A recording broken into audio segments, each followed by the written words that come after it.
A gente vai falar do julgamento, entre aspas, da Débora no STF. O ministro Flávio Dino seguiu o voto do Alexandre de Moraes para condenar a cabeleireira Débora Rodrigues dos Santos a uma pena de 14 anos de prisão por participação nos atos de 8 de janeiro. A Débora manchou com batom a estátua à Justiça, que fica ali em frente ao Supremo durante o tumulto em Brasília. A estátua foi limpa no dia seguinte, com muita facilidade, com água e sabão, um jatinho d'água. Só que a Débora está sendo condenada, entre outros crimes, por abolição violenta do Estado Democrático de Direito e associação criminosa armada.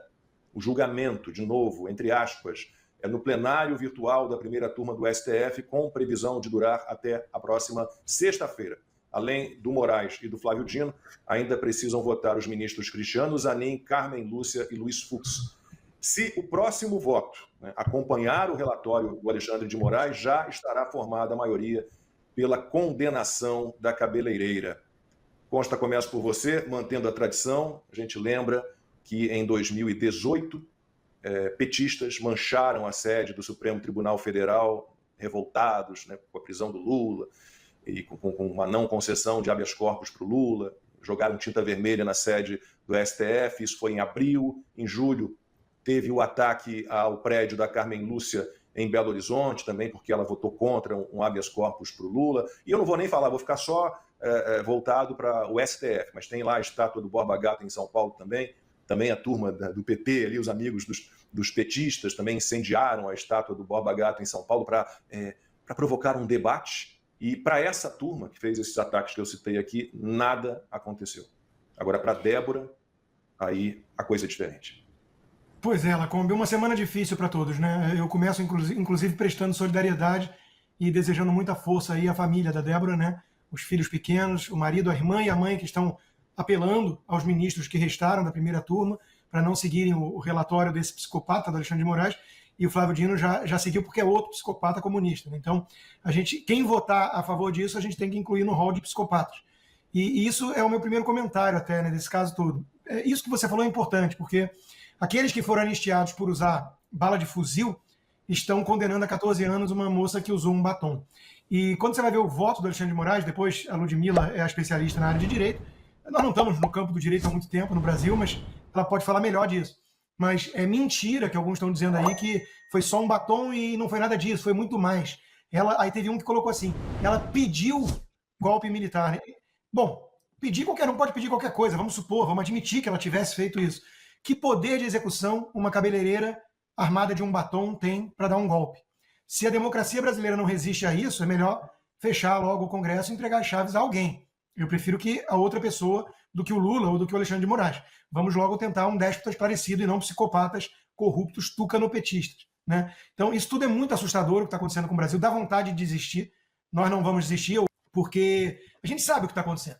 Eles estão querendo pegar o Bolsonaro, que eles já não precisam mais de pretexto, já estão até dizendo agora que podem ir com uma preventiva, porque ele poderia estar pensando em um plano de fuga com o Eduardo, o filho dele, nos Estados Unidos.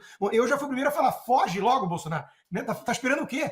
Vai para uma embaixada. Né? Então, a gente tem que ser realista com o que está acontecendo com o Brasil. Eles não precisam mais de pretextos e eles estão querendo intimidar toda uma nação com uma narrativa digna de psicopatas. E aqui vem o ponto principal para a minha primeira fala sobre isso. Eu acho que quem fez o melhor discurso sobre isso foi nosso amigo aqui, Leandro Ruschel, que escreveu o seguinte: hoje é fácil compreender como o nazismo e o comunismo puderam promover assassinato em massa nos seus próprios países com seus próprios cidadãos. Né? Hoje nós entendemos isso melhor. Por quê? Porque eles estão com uma campanha, contando com o Globo e companhia há algum tempo, para desumanizar essas pessoas. E o que mais está me chocando, Lacombe, é a reação de alguns, dizendo, é isso mesmo, 14 anos é pouco, é uma golpista, quem mandou sair de casa? E olha, nós não estamos falando de Tuca Andrade, sei lá o quê. Nós estamos falando de Reinaldo Azevedo, César Calejon, que pouca gente sabe quem é, mas estava lá discutindo na bancada comigo na Jovem Pan há pouco tempo atrás. Então, são essas pessoas que estão passando pano para o que estão fazendo com essa família, com esses dois meninos, filhos da Débora. Né? Então, hoje a gente entende que esses estariam sim levantando a mão, que nem eles falam que o Elon Musk levantou para falar Heil Hitler. Eles estariam justificando o assassinato de judeus, porque os judeus de hoje são os bolsonaristas. A Débora dos Santos, ela não é uma pessoa, ela não é mais uma mãe de 2 meninos que não têm antecedente criminal e o crime terrível dela foi pedir um golpe de Estado com um batom, né? Pichando uma estátua, usando uma frase criminosa se colocada na boca de um ministro do Supremo. O mesmo pavão supremo que disse: nós derrotamos o bolsonarismo. Uma frase que por si só pararia qualquer nação saudável. Mas o Brasil está muito doente. Então, no Brasil doente, as pessoas estão aceitando um ministro que confessa um crime perseguir uma pobre coitada de uma cabeleireira trabalhadora que não fez nada. Nada. Né, que no máximo pegaria, como os juristas podem explicar, 3 anos, que ela já cumpriu 2, é muito mais. Se ela tivesse roubado a Petrobras, como disse o Sérgio Moro, ou se ela tivesse matado alguém, como disse criminalista, com 12 anos de experiência, ela não estaria sendo punida da forma que está. Então, hoje, nós entendemos que o objetivo deles é nos eliminar. Eles só não promovem linchamento, justiçamento em praça pública, como os jacobinos, porque eles não precisam ou não têm o poder ainda para isso, ficaria feio, mas eles estão claramente levando nessa direção. Isso é o que mais deprime Lacombe, como uma análise assim de quem está mergulhado numa introspecção espiritual, lendo muito sobre isso, cercado desses livros e vendo do que o ser humano é capaz. O ser humano é capaz de atos de generosidade incrível, de salvar vidas de estranhos, mas o ser humano é capaz de promover a destruição de uma família porque eles têm implicância com Jair Bolsonaro. É disso que se trata. Olá, amigos do canal Endireitei. Rodrigo Constantino utiliza uma frase que é uma grande verdade: o Brasil cansa. Vimos na semana passada o absurdo do voto de Alexandre de Moraes, votando favorável à condenação de 14 anos de prisão para Débora Rodrigues. O voto de Moraes foi acompanhado pelo outro ministro e agente comunista, Flávio Dino. Diante de muita crítica de setores até da mídia tradicional de esquerda, nesta segunda-feira, dia 24, o ministro Luiz Fux suspendeu o julgamento no intuito de esfriar a temperatura das críticas ao Supremo, ou seja, o Supremo fará um jogo de cena para acalmar os ânimos da população que está vendo este julgamento com revolta. Porém, a presa política Débora Rodrigues, que já cumpre 2 anos de detenção, que se dane. Como diz Rodrigo Constantino, o Brasil cansa. Eduardo Bolsonaro fez uma jogada digna de um mestre do xadrez contra o regime de exceção do STF.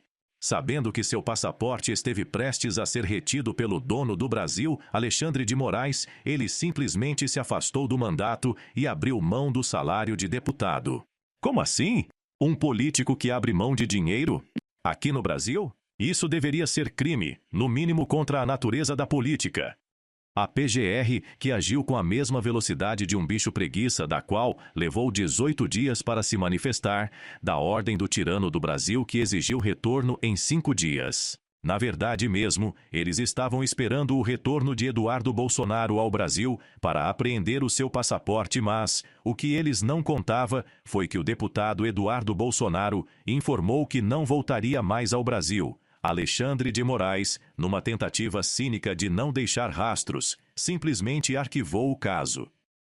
Só que o Deb e Lloyd petista, Lindbergh Farias e Rogério Correia abriram o bico e confirmaram a tramóia. Se Eduardo voltasse, Moraes tomaria o seu passaporte e, quem sabe, até mandava prendê-lo. A que ponto chegamos? O Brasil virou um jogo de tabuleiro onde os peões petistas deduram as jogadas antes do tempo. E para fechar com chave de ouro, temos Margareth Menezes, nossa querida ministra da Cultura, ou melhor, ministra do Carnaval. Durante a folia, a cantora, que, vejam só, há alguns anos estava meio sumida dos palcos, embolsou quase R$640 mil por shows pagos com dinheiro público. E aqui fica a dúvida, será que esses valores vieram de emendas parlamentares ou tem aquele cheirinho de Lei Rouanet? Porque entre 2013 e 2015, a carreira da Margareth Menezes já não estava lá essas coisas. Longe da Bahia, ninguém nem lembrava qual foi o último trio elétrico que ela puxou. Mas com 62 anos, olha só que coincidência, assim que virou ministra, voltou com tudo e com cachês bem generosos. Nada como um empurrãozinho estatal para ressuscitar uma carreira moribunda, não é mesmo? Mas fiquem tranquilos, não tem nada de errado nisso.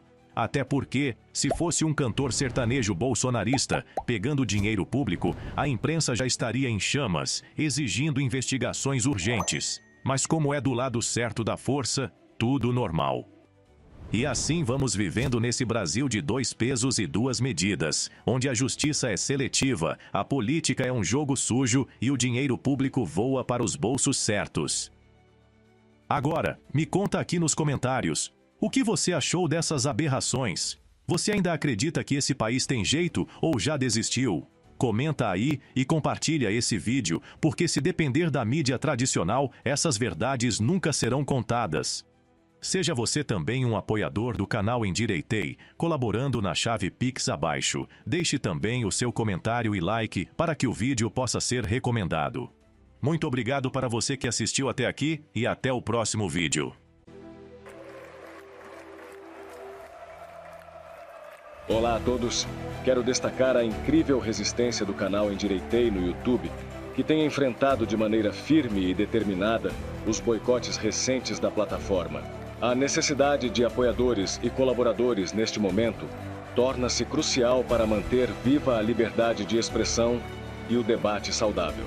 A contribuição de cada um de vocês é fundamental para que vozes diversas continuem sendo ouvidas e para que a pluralidade de ideias seja preservada. Juntos, podemos fortalecer e defender a importante missão deste canal. É hora de unirmos forças e demonstrarmos que a liberdade de expressão é um direito inegociável. Somos muitos e com um pouco da colaboração de cada um, conseguiremos dar conta de continuar trazendo as informações que a velha mídia omite. Juntos somos mais fortes.